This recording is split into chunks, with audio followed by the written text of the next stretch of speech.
from that short break. We are Oz Speedruns, and this is Fast 2020. We're speedrunning to raise money for the Royal Flying Doctor Service. Our runners have been going so fast that we actually have time for another run that we're going to fit in our setup block, and that's by Mobius.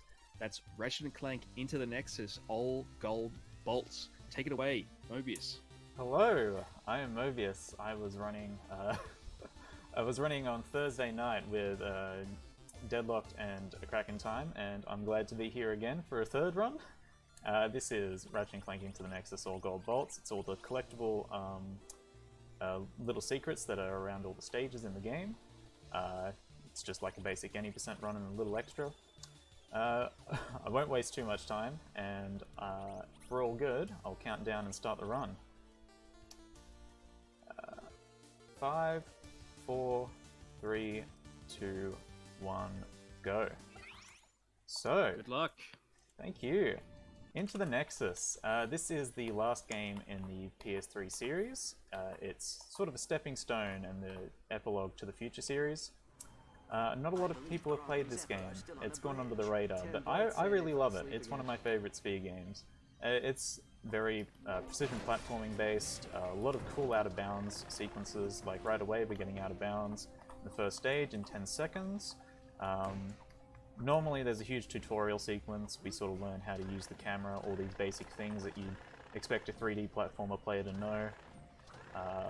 We're sort of pressed for time here, so we're going to skip all of that and skip waking up our friends to instead take a leisurely sort of space voyage.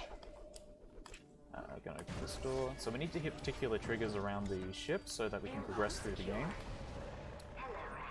Normally you'd be railroaded onto some grab ramps that would change your gravity and force you along a certain path as you climb through the ship.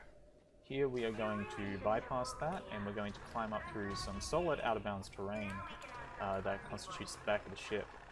We need to turn a bolt crank using our wrench right at the top of the ship, and luckily this puts us right where we need to be, and saves about 5 minutes over doing this casually.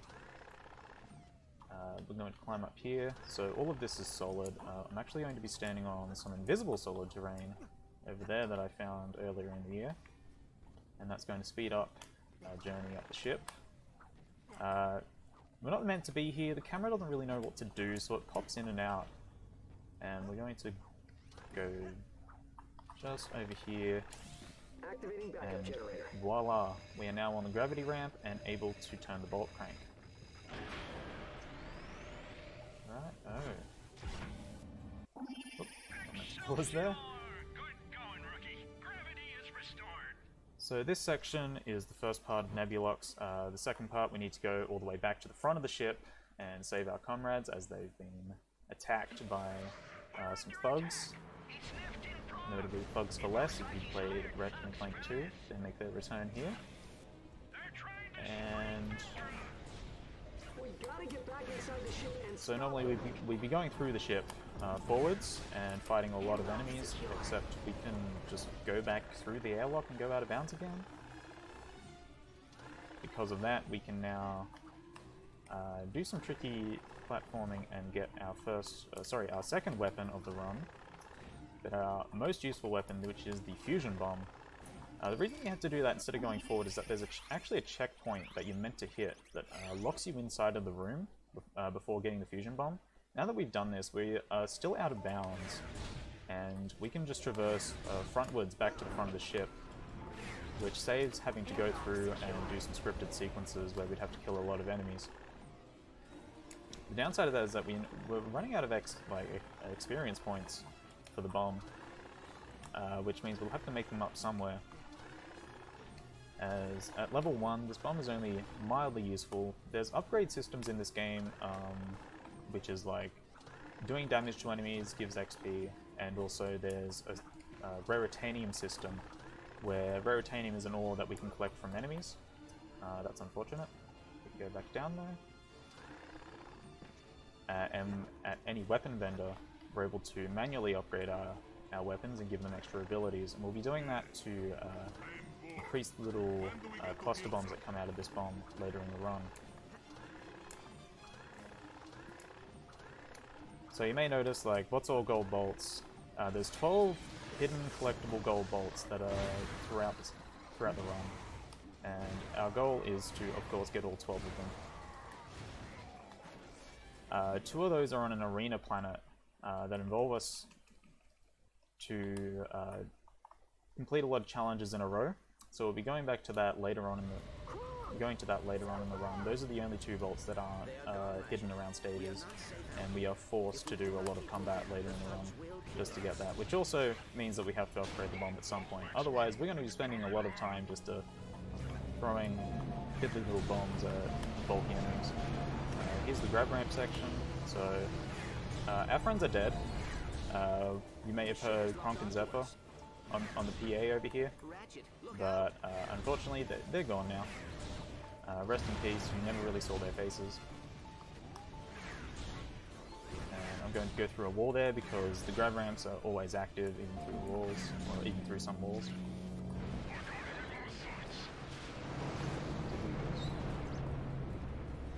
What I'm doing now is I'm putting some weapons on the D-pad, so it's just a little easier to grab them later, so I don't have to press start and pause the game. Press triangle and pause the game.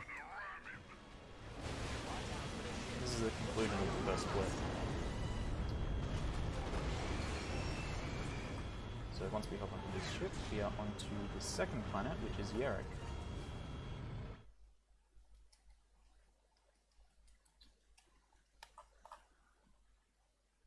So this planet is a bit more open, but we are still meant to be railroaded and get a particular gadget that allows us to cross gaps.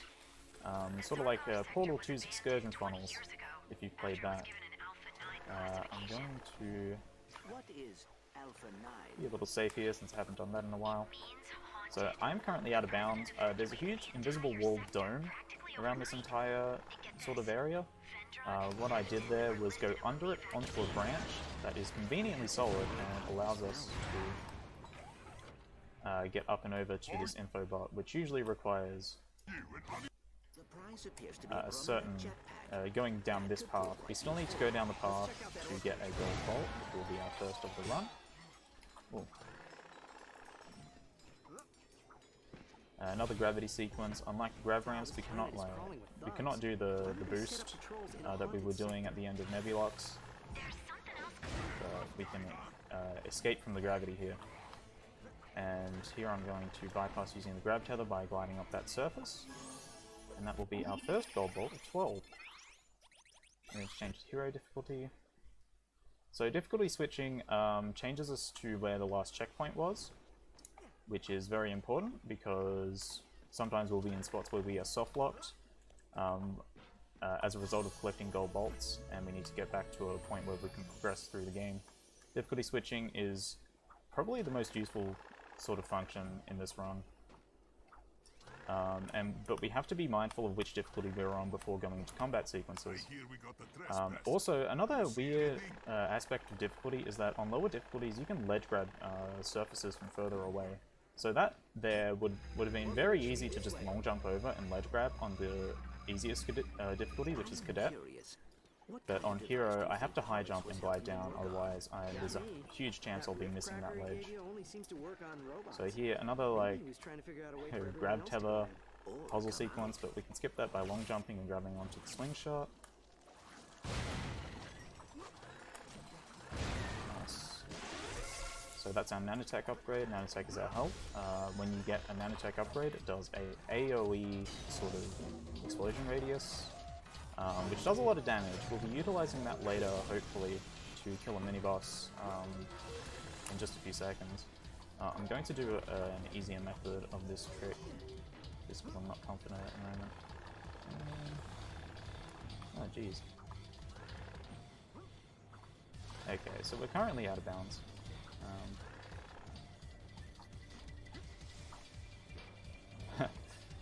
That took a while. It's a little finicky. Okay, we're going to glide up so that we're safe through there. So the point of that out of bounds was to climb onto that tree, which gives us enough distance to glide over to this platform. Normally we'd use a gadget which is obtained later in the run, which is the hover boots, and that would cross the gap for us. However, since we don't have those, we need to glide down. That is conveniently the perfect distance that we need for that. Okay, so there is another gadget that we were supposed to get on this planet called the Rift Cracker. It allows Clank, our little backpack there, to phase into an alternate dimension and break open walls for us. We can do that as Ratchet by just going into the corner of surfaces and just walking backwards, apparently. But for real though, those little puzzle sequences, they take about 2 minutes each to do. Sorry, about a minute each to do. And frankly, we don't want to spend our time doing puzzles, we have a run to do.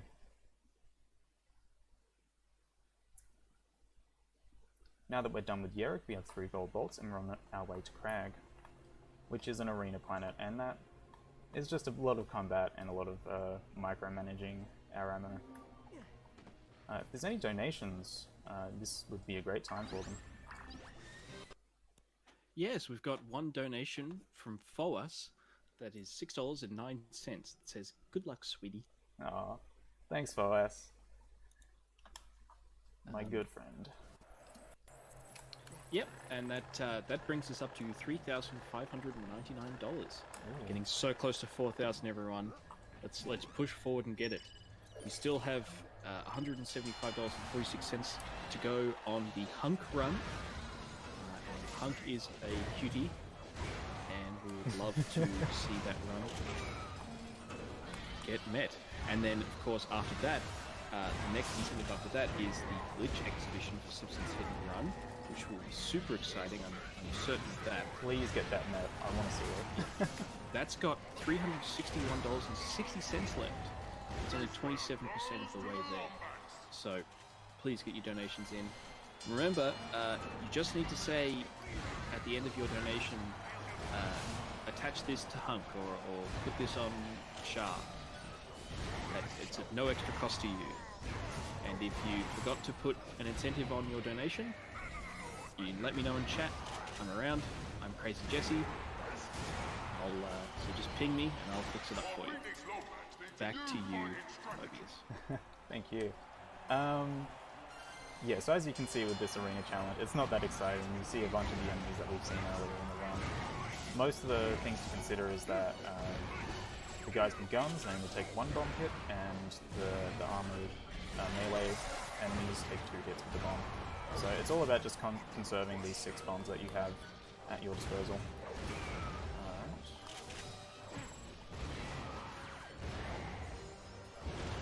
This one's the most basic of the arena challenges. These ones with the red shield on their face, you know, staying safe from COVID. They take 4 bombs to kill. There we go. And that should be the end of it. Nice. So we'll be doing 4 arena challenges for the first cup, and we'll be revisiting later and doing another 6. The second arena challenge is much like the first, however it is a lot shorter, and it only contains enemies with guns, which take a lot less damage to kill. The reason I'm firing 1 pistol shot at the beginning of each round is because this game has a weird sort of ammo RNG system. If you're at full ammo for a weapon, it can still drop ammo for it, which, you know, it could be good in the case of like a failsafe, you know, you need to switch to that weapon later. However, it's really annoying in a speedrun where you're only using this 1 weapon. But it sort of works on a scale of, how do I describe it? Imagine being at full ammo is like being at no ammo, so it has a high chance, and has a high chance of just dropping ammo for weapons that you already have 40 ammo for. However, if you have 39 out of 40, then it's only a 1 in 40 chance that the ammo will drop for that particular weapon. It's just for some reason firing that extra shot completely reduces its chances and makes it almost guaranteed to get bomb ammo. Alright, so we're going to be coming up on our first upgrade, which is the Bomb B2. So that's just a basic damage upgrade. Here in Pest Control, we need that Bomb B2 as that extra damage puts us just over the mark to destroy these pods in 1 shot instead of 2. And the Electro Explosion Radius doesn't help. He will be exiting and using our Raritanium to upgrade the bomb even further and buying a weapon called the Nightmare Box, which allows us to clip through walls.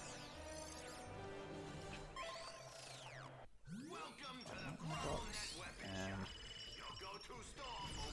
So here we have a preset upgrade path. I forgot to grab one of the raritanium on the previous planet, so it's going to be a little less powerful, but that's okay.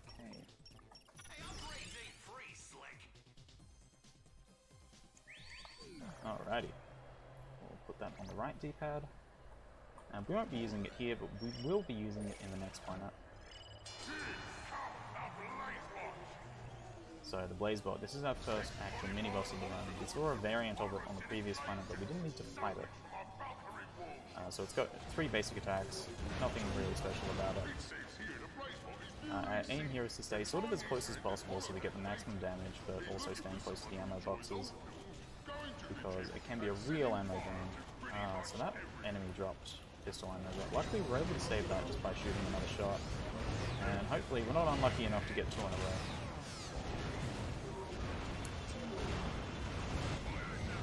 Since we only have 7 ammo instead of 8, we need to be collecting ammo a little bit more frequently. I'm also not utilizing the Nightmare Box's decoy function, but that's not really necessary here, it seems. Another function of difficulty switching is that it can skip unskippable cutscenes. So just in a second we'll be skipping a sequence where Ratchet jumps off with the jetpack, which is a gadget that we got from completing this challenge.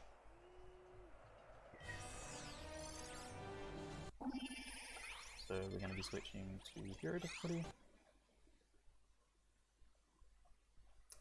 And walking back through the ship. Now we're done with Crag for now, and we're on to Psylocke, which is our 4th sort of planet. This is the longest in the run, and is the most complicated to sort of figure out casually. It's usually very linear, and it's got a lot of sequences that you need to do in order to progress, but here we exploit the fact that we can go out of bounds on this planet really, really easily. Just like this.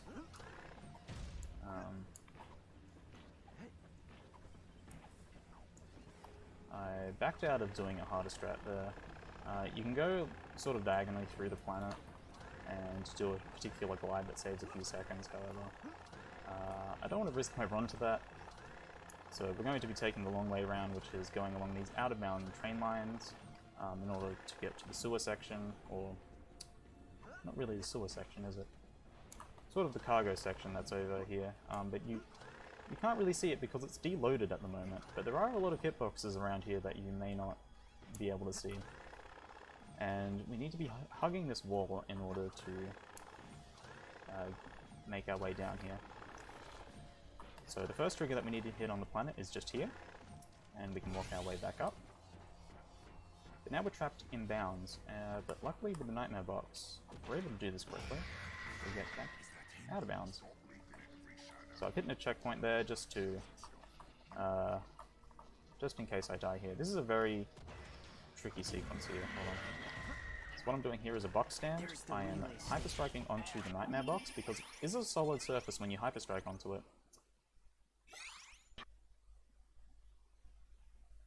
And that allows us to get extra height and go up to the relay station. And since we've difficulty switched, all the enemies are now spawning here. So the relay station is a sort of mini combat section. We have 2 mini bosses to kill here while Clank shows off his Hackerman skills. Keep going.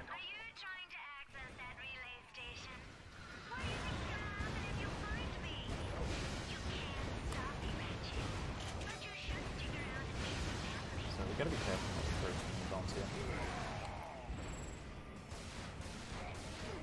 Need to kill this guy with the pistol. We're just making sure that a particular glitch doesn't happen called laser glitch. There's a laser in the back of the room there that you might be able to see. It's sort of the yellow and white turret. It can randomly activate if you kill enemies too far back, and the function of it is that it instantly kills you, which wastes a lot of time. Luckily, we've got this boss squared away. How's it coming with that hack? I am almost done. Second sequence here, there's 4 flying dudes. They have a little bit more health than the ones on the arena planet. We kill 3 of them and spawn the boss. And yeah, okay, we've got level 3 bomb. So one of the functions of the level 3 bomb is that it spawns a lot of cluster bombs and does 100% more damage.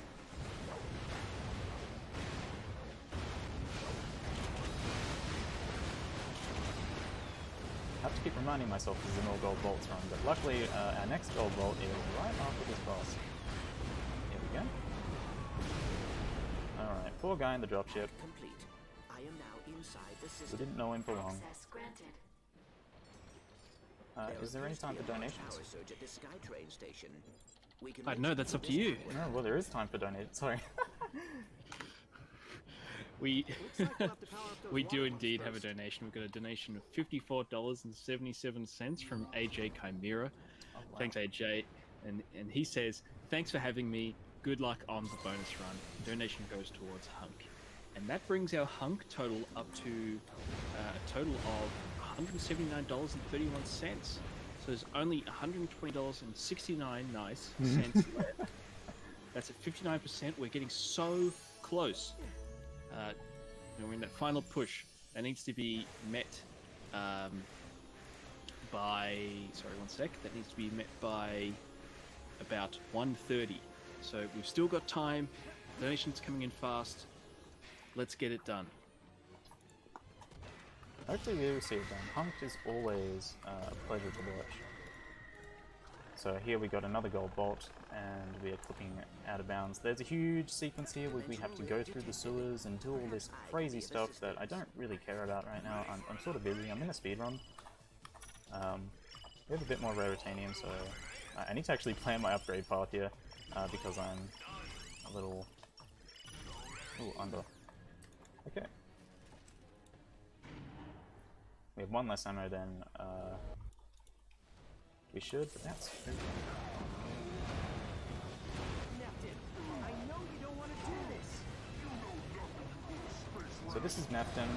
He's supposed to be one of the big bads.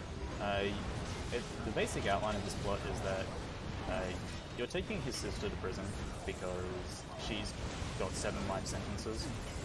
She's not a nice person. But he breaks her out with the help of the thugs here. And is trying to bring in a otherworldly sort of Lovecraftian monster that has been manipulating them in order to take over this dimension. Fortunately for this dude, he's kind of a pushover. Our bombs just do way too much damage, and even though he can stall us with these trains, he can't do it forever.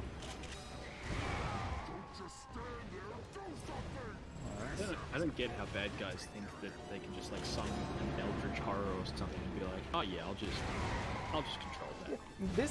That's the plot of the game, and it's so funny because it's just like you don't know what that thing's up to, like Ratchet says, and it's like, yeah, he's got a point. There is no reason to believe that this dude is like benevolent. He's the size of like a spaceship. Alright. By the way, a quick correction on what I said. Resident Evil 2 run begins at 1:30, but there's no reason why Hunk would begin at that time. So we've still got until about 2:30 until the Hunk incentive needs to be met. But let's get it done. Let's get it in there. Please, let's get it done. Okay, so we've got another gold bolt coming up. So I talked about the sewer sequence earlier just briefly. That actually has a gold bolt in it, but since we haven't been down there, we aren't able to collect it. Luckily, one of the things that we can do right now is clip out of bounds and use our jetpack to go into the sewers. So I've had trouble with this in the past. That is a lot trickier than it looks. I think I know how to do this. I'm good at this game. So, welcome to green. There is a lot of green. Light green? I'm so sorry for everyone's eyes right now. But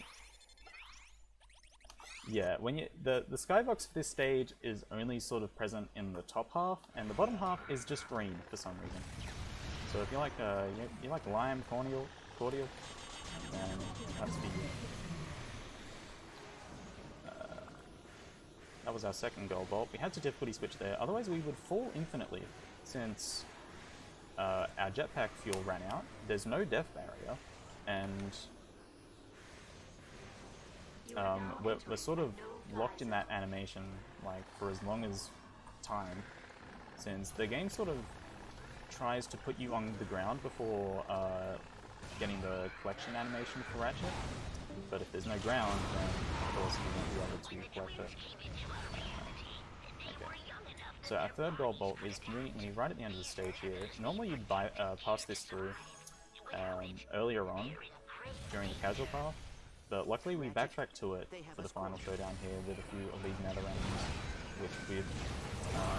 which the boss we destroyed earlier has brought through using the Dimensionator, which is a very aptly named MacGuffin. Alright.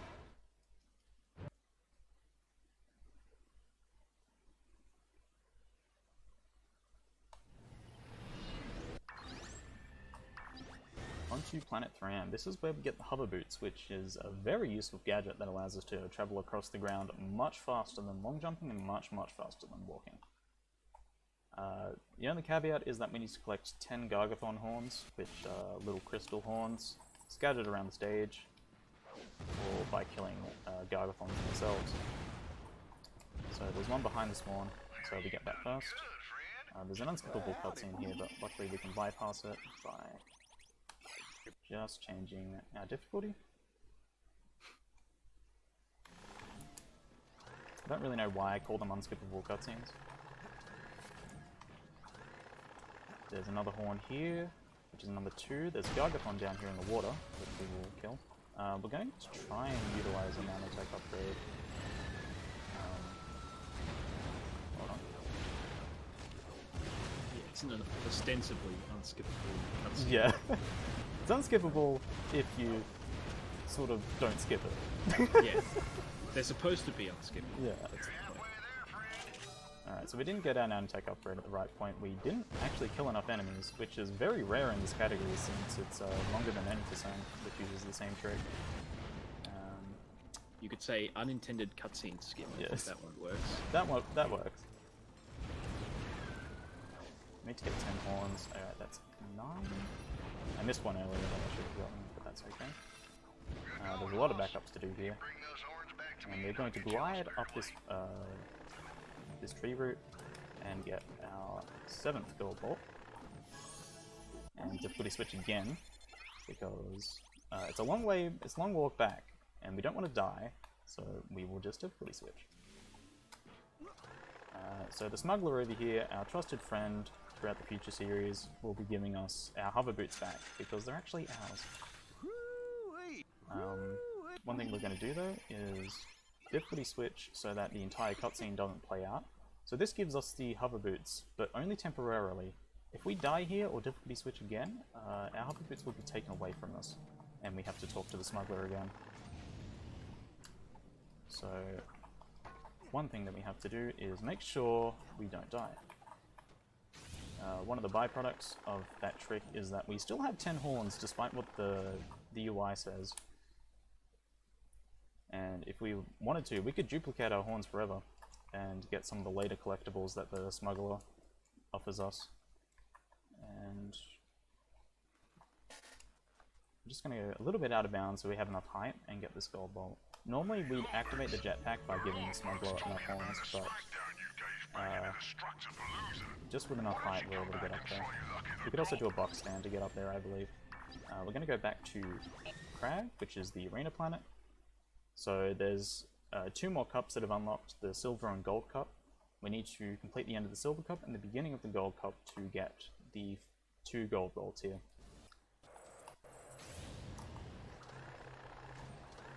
Are there any donations? No donations at the moment. I'll just give a quick plug.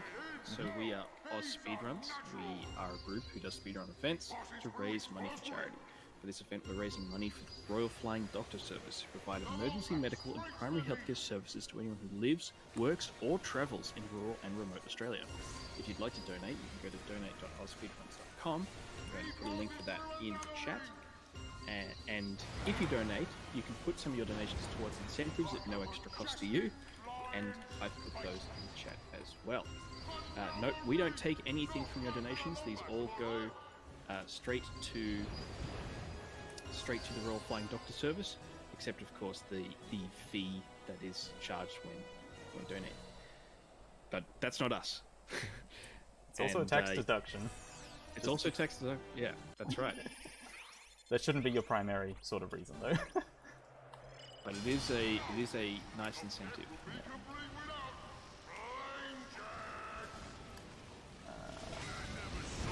So you might remember this challenge from earlier. It's the exact same, except we have fire lasers instead of a sort of shockwave. And it actually has less enemies, despite being a later on challenge, which I've always found a bit weird. So it's going to be 5 in this wave and 5 in the next wave. Which means we need a little bit more ammo. Are we covered? We're good.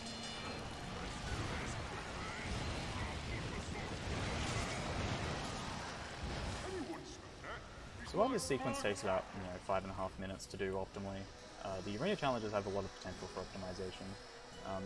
Where you look determines where the enemies will spawn. Usually they won't spawn directly behind you. They'll try and spawn where you're looking or to the sides.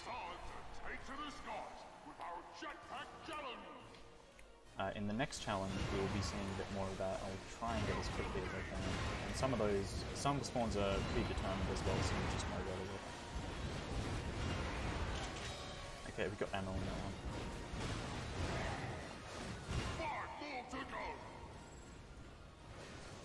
I'll try and Kobe this. Kobe.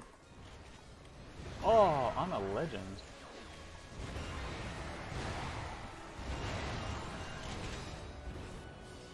Ratchet's got mad skills. So we're halfway done with the challenges, and we just have 3 more left.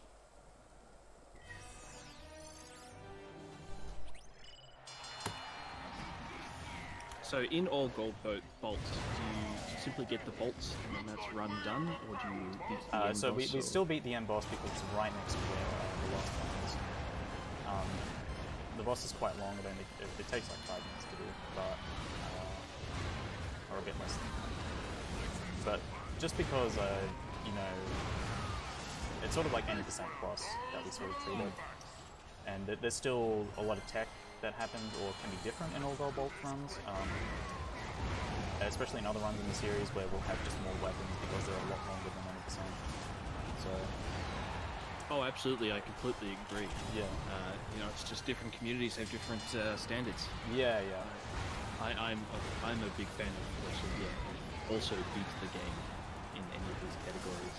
There's so this game has a category called All Rhino Parts. The Rhino is like a super weapon, and there's 9 collectible parts that you take to someone on another planet, and they'll give you this super weapon. The timing ends when you get the super weapon, just because like the final boss is trivial then, and it's supposed to be sort of like a race category that's just focused around getting that function. So we have it both ways, Right.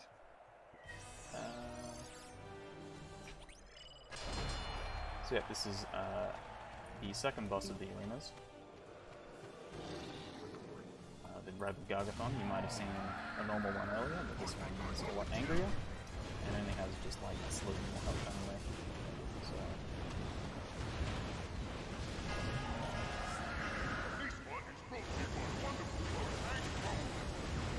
Okay, so we got a decently good armor behind you on that one.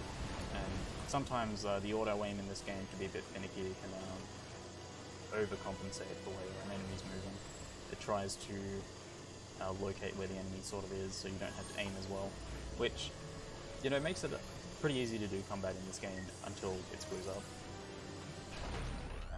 So that's our first gold bolt, and our second one is here. So this is Doom Canyon. It's supposed to be sort of a gauntlet where we utilize some of the hover boots functions, turn some bolt cranks, and the endpoint is just up there. So we go through and back around the stage. I climbed up the wrong part. That's better. But there's something called a slope intercept, where we glide on this surface and then get our jump back. We're able to scale sloped surfaces just because it's a softlock prevention mechanism. If you're gliding in one place for too long, the game thinks you're stuck, which allows you to jump out of it.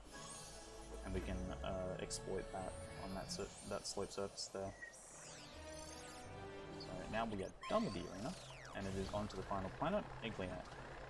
So we have 10 gold bolts, and we're on to get our final 2.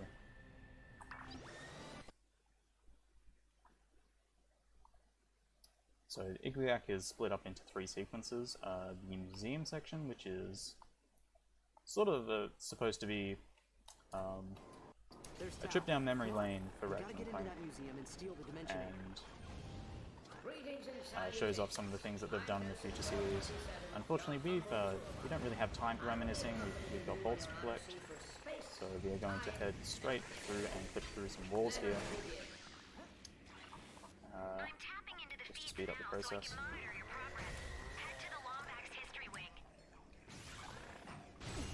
So here, there's a very long sequence here that usually happens, but luckily there is a load trigger that is suspended in the air there, and if we jump at the right point, we can spawn the ground from underneath us and save a lot of time. Alright, got pushed through there. That's one of the hardest clips in the game, just based on where the Nightmare Box likes to spawn.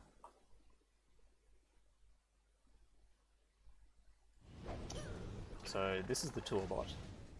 Normally we should have been taking this with us throughout the entire museum, and it would open doors for us, but you know, with the Nightmare Box that's a bit trivial. However, we do need to take it to the end because it activates an elevator that is required for being the museum section, otherwise we're soft locked.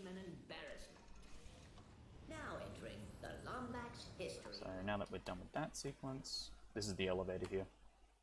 I don't have any ammo. Dang.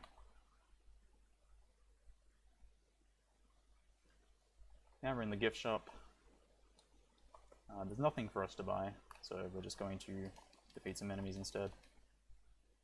Since we're on the hero difficulty, enemies are going to take a little bit more to kill, and we need to be a bit wary of our ammo, since boxes only give 3 ammo instead of 6 on hero difficulty, but luckily we got really nice RNG there. The final 2 bolts are in the next section here, which is the city center. Normally we'd have to kill 4 mini bosses, and that would allow us to pass on the way to the final boss.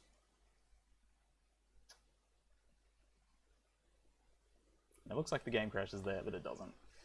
We're loading in an entire new area, which is supposed to be masked by the taxi ride, which sort of takes you through the stage. And here is a gold bolt that we're going to grab from underneath. There we go. So the gold bolt hitbox does protrude through walls if they're thin enough. It's sort of just a catch-all instead of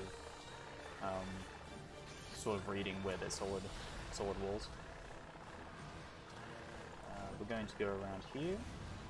So you will see the mini boss there, but we don't need to fight it. We're going to be skipping it right after we get this bolt here.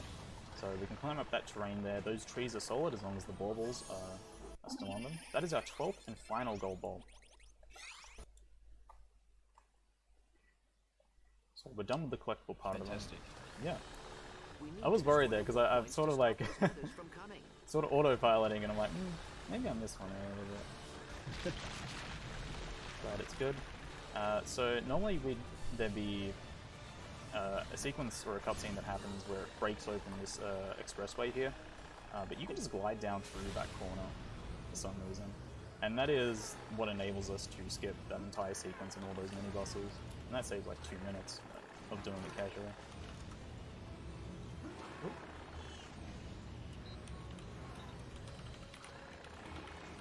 Don't try this at home. Surely that is the place that you should try it.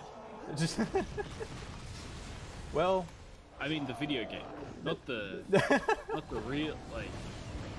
I mean, if you have a bunch of flying cars, you can try that at home. I just mean to say, you can try the video game. The video game.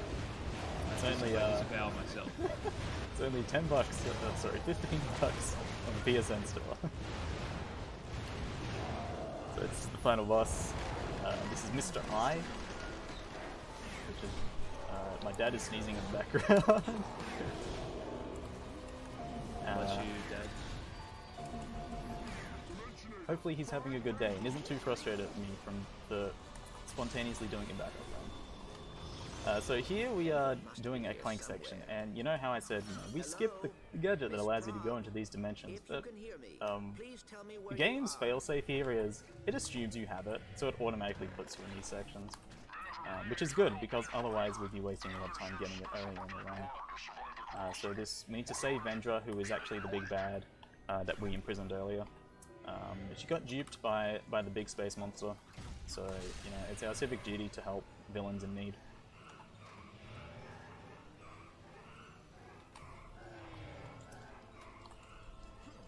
Fast forward, here we go. Here, try this. Stand back. Very similar kind of clip there, where we glide down into a solid box, and that has nowhere to go, so it forces us out of bounds, and then we can just do all that out of bounds terrain there. Side effects, we can move in this cutscene, which doesn't do much. That's real good power. This guy is not going down easy. Tao, you okay? So far, so good. The Nethers had me cornered for a moment, but I was able to give him the So this boss does not have much to it. We are mostly hoping that the ammo is kind to us and we don't get any pistol ammo, otherwise we have to wait about 7 seconds for another ammo box to spawn.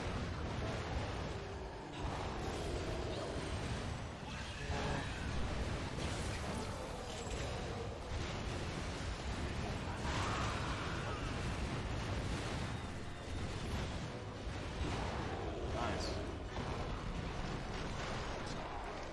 This is good, so we've taken off a lot of his health before entering this third phase. Well, that seems like nothing. This guy's tearing apart the city. What's your status? One side effect of that is we may be able to get a cycle skip in the next phase, which saves about 15 seconds. So one thing I'm doing here is I'm hyper striking when I'm over ledges, but I'm not contacting the ledge, so unfortunately that one I was a bit too far right. But the reason for that is hyper striking is a lot faster, and here we are going to punch our way off the ledge and maintain a lot of fall speed right away.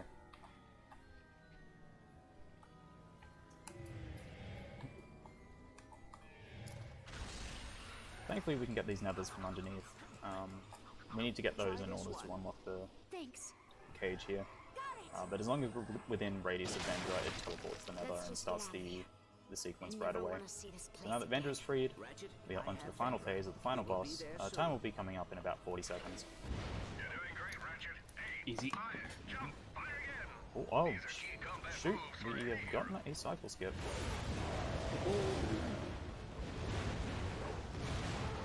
Okay, that's really fortunate, because I spend dozens of runs trying to get it, but I get it during a marathon. So normally what would happen is that we get our gravity flipped and the platform would go upside down. But the problem with that is that the little cluster bombs that are spawning here, time's coming up in about 5, 4, 3, 2, 1. Come on. He's not. There we go, time. Ah. What time did I get on the... You got 42 minutes and 30 seconds. Sweet. Though for some reason someone undid the timer and ticked it again. So you got 4 extra seconds on your timer there. Yeah. Scanned. Yeah, 42 minutes and 30 seconds. Sweet. I'm really happy with that. I have not played the game in 2 months. Sorry, 3 months. Well, So- that's a bit cheeky. Yeah. That's a bit cheeky. Bonus run, not play it for 2-3 months. But you sort of Well, I'm glad it went well. expect a backup run. I'll be fine. I won't get in. But I already had 2 runs in the marathon. Why would they want me again? Yeah, Here very you good. go. Any last shoutouts? So just the Clank community and everyone in all the Nexus runners. You can find the community at speedrun.com/rack. There is a Discord on the sidebar. You can join there, you can ask for a role, and hopefully someone will be able to teach you what to do if you need. And that's Rack spelled R-A-C. Yes, RAC. I guessed. Yeah. All right. Well, very